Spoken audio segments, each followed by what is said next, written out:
Now, I'm sure you guys have seen Borat at this point, now that the movie is 14 years old. Since Borat 2 just came out, I thought this might be a good time to explore the economy of Kazakhstan, the land of Borat.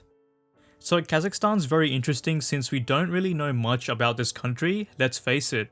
It isn't covered too much in the media, and if I'm going to be really honest, I haven't seen an article or a news headline about this country in like 5 to 10 years. The funny thing is, if we look at Google Trends, Kazakhstan was at the height of its popularity when Borat was released in November. Since then, it hasn't really gotten any attention, so let's give it some. So in this video, we'll explore number 1, the history of this nation and what it's been through. Number 2, its overall economy, and number 3, the impact of Borat the movie, as this was quite controversial for the country. So Kazakhstan is based in Central Asia, and it's actually the largest landlocked country in the world, and the 9th largest country in the world as well, being just behind India and Argentina. Its history is of course related to the Russians, so let's talk about that. From 1920, Kazakhstan was under the Soviet control. Now, life under their control wasn't the best, to be fair. The Russians caused one of the biggest famines in the country's history, and it lasted a couple of years. But how did this come about? Well, before the Russians, the Kazakh people lived a traditional nomadic lifestyle, and of course, they had their own ways of doing things. But after the arrival of the Russians, things changed for the worst. When it came to one of the most basic things needed for survival, like farming, the communal farming ways of the Soviet Union caused large famines between the years of 1931 and 1933. Livestock and grain which were necessary for survival were confiscated by the Soviets to provide for the cities. This was part of Stalin's 5-year plan, which was focused on beating capitalism, but this was done in such an inefficient way that by many reports, as much as 1.5 million Kazakhs perished because of the famine, and to enhance this effect, there was also a drought in 1931 in northeastern Kazakhstan, which was one of the contributing factors.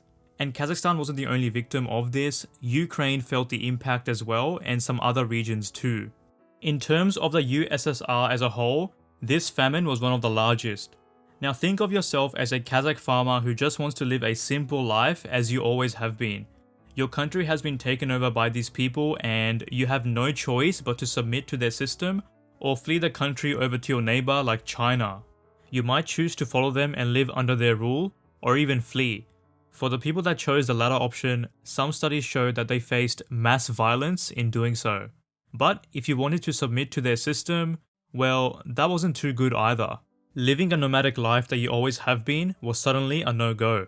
You'd be forced into working on these collective farms to produce grains for the state each day. In this period, the Kazakh people were literally a minority in their own country, and Kazakhstan was slowly being taken over by the Soviet majority. Some experts would even go as far as calling this a genocide of the Kazakhs. But this is quite complicated and I like to stay out of it. Now you could say that this is where Kazakhstan got its Russian roots from, as they currently make up around 20% of their population. Perhaps the second most ridiculous thing that was done to this country was nuclear testing by the Soviets. Between 1949 and 1963, the Semipalatinsk test site, or polygon to be short, was bombed 110 times with various nuclear tests. These tests continued even until 1989, but these were done underground. Some of the nuclear tests were 25 times more powerful than the bomb dropped at Hiroshima. You guys already know the first or second thought that comes to your mind when the word nuclear is mentioned, and that word is radiation. Around 1.5 million people were exposed to the fallout, and even long after these tests were finished, some people are now slowly starting to show the effects of this, like high rates of cancer. Additionally, high winds pushed the actual effect of the fallout into small regions of China and Kazakhstan as well. So Kazakhstan finally declared its full independence in 1991 and became the Republic of Kazakhstan. Now, even though the country faced great hardship during the last 100 years before this, Russia is actually Kazakhstan's main trading partner, and the citizens don't have a lot of animosity towards Russians.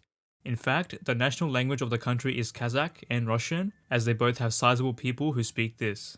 Now let's look into the economy of this great nation. For such a massive land area, the population of this country is a mere 18.5 million. This means that people are so separated that there will be about 18 people per square mile or 7 people per square kilometer. If we compare this to the rest of the world, it ranks about 184th in terms of population density. However, if we measure the country in terms of GDP, it's actually not too bad. It ranks closely behind developed economies like New Zealand, Finland, and has a GDP of about 177 million. The main factors that are fueling the country's growth is the oil and gas industry. Now, of course, Kazakhstan doesn't make nearly as much to compete with the big dogs of the industry like the Gulf countries or Canada or Venezuela, but it does have enough reserves to be ranked 12th in the world. It's estimated that the country holds around 30 billion barrels in reserves, which if we compare it to another country like say the US, they have around 69 billion barrels, so Kazakhstan isn't actually doing that bad. These reserves are based in the Caspian Sea region, which holds around 2/3 of the country's oil reserves. The country was also the largest producer of uranium in 2019, beating Australia and Canada by far. However, Kazakhstan's GDP slowed down recently in 2015 due to the falling crude oil prices and the devaluation of its currency. Along with this, oil production was slowed down as well, which added to the effect. Because of this, Kazakhstan's focus has now been shifting away from its resources to try and diversify into other industries like farming and agriculture. After all, it does have a huge land area to do this. In fact, the country literally has millions of hectares of unused farmland, which would be much better off being used to provide efficiency. Remember before when we talked about the Soviets doing pretty questionable things with Kazakhstan? Well, now the Russians are one of the main trading partners with Kazakhstan and they have a pretty good economic relationship. Russia has aided Kazakhstan many times in the past and recently during COVID as well. Alright, now let's talk about our good friend Borat Sajdiev. This guy has caused so much controversy in the country and it's no surprise why. He's literally showing Kazakhstan as some third world dump that has backward practices and is still living in the Stone Age. The funny thing is, this village in the movie isn't even Kazakhstan, it's some random village in Romania. Now of course, you and I will take this movie and all those scenes as a joke, and it's very easy to laugh at things when you're not being made fun of. So how did Kazakhstan take things so personally? Why can't they just take a joke? Well, let's find out, but before we do, let's look into that little village in Romania that the movie was shot in first. Some reports showed that the extras in the movie were paid around $3 to $5 per person, while the movie itself made millions of course. Those villagers thought that they were going to be documented on their village and how hardworking they are, but instead, they felt it was a mockery of them and their situation. Well, yeah, they were depicted as primitive and underdeveloped, that's fair, and they do have a right to be angry, especially when there was a damn cow in someone's house. So as a result, they went as far as filing a lawsuit against the film company to demand justice, but nothing really came out of that and they lost in court. Now to be fair, Sacha Baron Cohen and the production team did donate about $5,000 each to the town, gave them school and office supplies and a bunch of other things, but even then, they're not happy with it. What do you guys think of this? Is it really such a big deal? I mean, they were literally just extras in the movie, so they can't demand ludicrous compensation, right? Now let's look into Kazakhstan's response to the movie and how they feel about all this. Surprisingly enough, the reaction from the president Nursultan Nazarbayev wasn't actually that bad. He literally said, "The film was created by a comedian, so let's laugh at it, that's my attitude." This is a sign of a good sport and treating this whole thing as a joke and treating it like water under the bridge. He also invited people to come visit the country and was happy that all publicity is good publicity.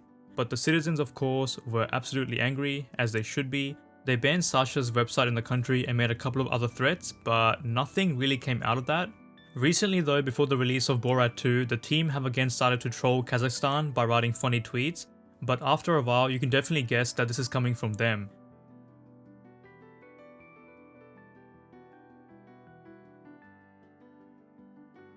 This country is definitely not like the savages we've seen in the movie, it's all fun and games. Even with the release of this movie, there's going to be again some controversy and it's surely going to offend some Kazakh people. There's no doubts about this.